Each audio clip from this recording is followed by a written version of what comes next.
शास्त्र में ये कहा गया है पेरेंट्स की जिम्मेदारी कब तक है, 0 to 8 9 साल, यानी 1 साल गर्भ में और बाहर आने के बाद 8 साल, 9 साल तक ही पेरेंट्स की रिस्पॉन्सिबिलिटी है। अब पेरेंट्स उसको कंट्रोल नहीं, तब जाके आता है 9 साल की उम्र में उपनयन संस्कार और गुरुकुल। वाई? आपने देखा होगा आजकल ये बहुत वर्ड चलता है जनरेशन गैप।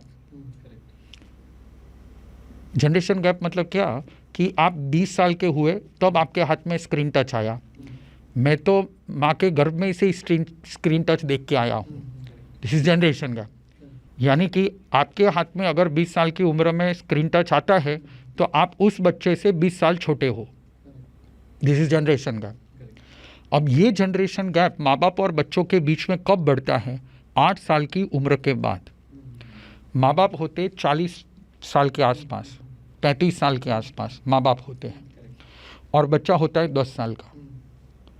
अब उस समय में माँ बाप जा रहे हैं, माँ बाप का ग्राफ नीचे जा रहा है और बच्चे का ग्राफ ऊपर जा रहा है।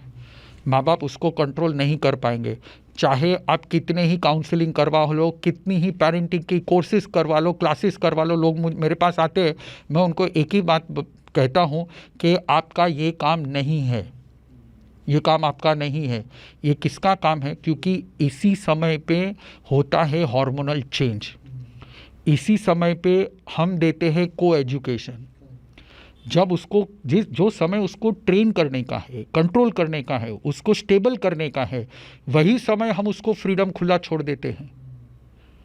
अब वो स्ट्रीट डॉग ही बनेगा, वो इतना पावरफुल नहीं बन पाएगा। हाँ, ये बात अलग है जिसके घर में संस्कार हैं। अभी भी हमारे हिंदुओं के और जैनों के और वगैरह बहुत सारे घर में संस्कार चलते, तो फिर भी माँ बाप कंट्रोल कर लेते, तो फिर भी अच्छी तरीके से हम किसी को इतना अब्यूज़ नहीं करते, हम दूसरे को इतना परेशान नहीं करते। पर जहाँ पे ये कुछ है ही नहीं, उनके बच्चे आप देखोगे दे आर रूथलेस। दया करुणा माया जैसी कोई चीज़ ही नहीं। माँ बाप कौन मतलब मैं आपको बोलूँ तो हमारे नज़र झुक जाएगी। तो 9 साल से लेकर 18 साल की उम्र तक उपनयन संस्कार के साथ 6 महीने के अंदर साइकोमेट्रिक्स हो जाने के बाद, उस तरह से उसको खाना देने के बाद, उस तरह से उसकी हैबिट्स बनने के बाद, उस तरह से उसको इन्वायरमेंट बनने के बाद 18 साल की उम्र के अंदर वो 72 टॉपिक्स, 72 सब्जेक्ट्स, 72 क्वालिटीज़, 72 स्किल्स वो अपने अंदर इम्बाइब कर सकता है अगर वो गुरु के पास, ट्रांसफॉर्मर के पास है, जैसे चाणक्य के पास है, वराहमिहिर के पास है। ऐसे जो हमारे मेंटर्स हो गए, गुरु हो गए, ट्रांसफॉर्मर्स हो गए, इन सबके आश्रम में या इनके गुरुकुल में अगर हमारे बच्चे जाते हैं, they can transform. Parents don't have that capacity. और अगर कोई वो गट्स करने भी जाए, आज तक कोई पेरेंट सफल नहीं हुआ है जो कमा भी रहा है, अपने पेट भी पाल रहा है और मीडियम लाइफ भी जी रहा है, वो ये सब नहीं कर पाएगा। और एक मोह होता है ना बच्चे की तरफ, अलग एंगल से देखते हैं अपने बच्चे को ना, तो भी वो डिसिप्लिन लाना थोड़ा मुश्किल हो जाता है। 100% वही है। एक तो वो चेंज हो रहा है और दूसरी तरफ से आप उसको गलत नज़रिए से उसको देख रहे हो। 10th स्टैंडर्ड की एग्ज़ाम देने को गया है तो सुबह में बादाम वाला दूध लेके जाएंगे, ये लेके जाएंगे, वो लेके जाएंगे। और आपको जान के ही आश्चर्य होगा, जेन जी को आज, ऐसे जेन जी जिसने बादाम का दूध पी करके एग्ज़ाम लिखे हैं, ऐसे जेन जी को आज कोई नौकरी देना नहीं चाहता। पूरी नौकरी देने की जो इंडस्ट्री है उसने पूरे HR डिपार्टमेंट ने पूरा अपना नॉर्म्स बदल दिया है।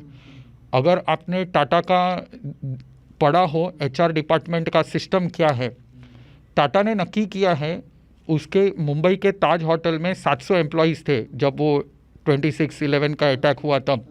700 में से एक भी शहर का नहीं था, सब बी टाउन या 3 मतलब 2 टायर 3 टायर लोग थे। कोई भी नहीं था शहर का। क्यों? क्योंकि शहर के लोग आलसी होते, लेना ही नहीं चाहते, करना ही नहीं चाहते हैं। तो ये 9 से लेकर 18 तक अगर वो सही हो गया, अब हमने बहुत बार पढ़ा होगा सा विद्या या विमुक्त है, सा विद्या या विमुक्त है। अब गूगल को पूछो तो विमुक्त है किस में से? फ्रीडम। किस चीज़ से? किसी को पता नहीं है। 2 चीज़ से। 8 साल का लड़का जब स्कूल में एडमिट होता है, सबसे पहले उसको यही सिखाया जाता है, 2 चीज़ से तुमको हम बाहर निकालेंगे। एक है आलस, प्रोक्रेस्टिनेशन, आपको हम प्रोडक्टिव बनाएंगे। गुरुकुल में आने का रीज़न ये है कि आपको हम प्रोडक्टिव बनाएं। और दूसरा रीज़न हम आपको दूसरे रीज़न से लेंगे, और वो दूसरा रीज़न है एडिक्शन। कोई भी बच्चा ऐसा नहीं होना चाहिए जो ये बचपन से कहे कि मैं इसके बिना नहीं जी सकता, क्योंकि वो नहीं मिलेगा, कॉन्फिडेंस हार जाएगा, लो सेल्फ एस्टीम। वो मिलेगा तो सब सही होगा, वो नहीं मिलेगा तो कुछ नहीं होगा। तो सबसे पहली दो चीज़ प्रोक्रेस्टिनेशन और एडिक्शन। सेकेंड लेवल पे 3 चीज़ आती है, कन्फ्यूजन, इल्यूजन और चैलेंजेस। इन 3 को सॉल्व करना है, कन्फ्यूजन क्लैरिटी से, इल्यूजन्स को राइट डायरेक्शन से, और चैलेंजेस को अपने सेल्फ कॉन्फिडेंस से। ये जीतना है। ये इन 3 चीज़ों से, ऑब्स्टिकल्स से, इल्यूजन से और कन्फ्यूजन से जब वो पास होकर निकलता है, तब इन 5 चीज़ों से वो मुक्त होना चाहिए। He is not anxious, he is not fearful, ये सारी दुनिया से लड़ने में काबिल है।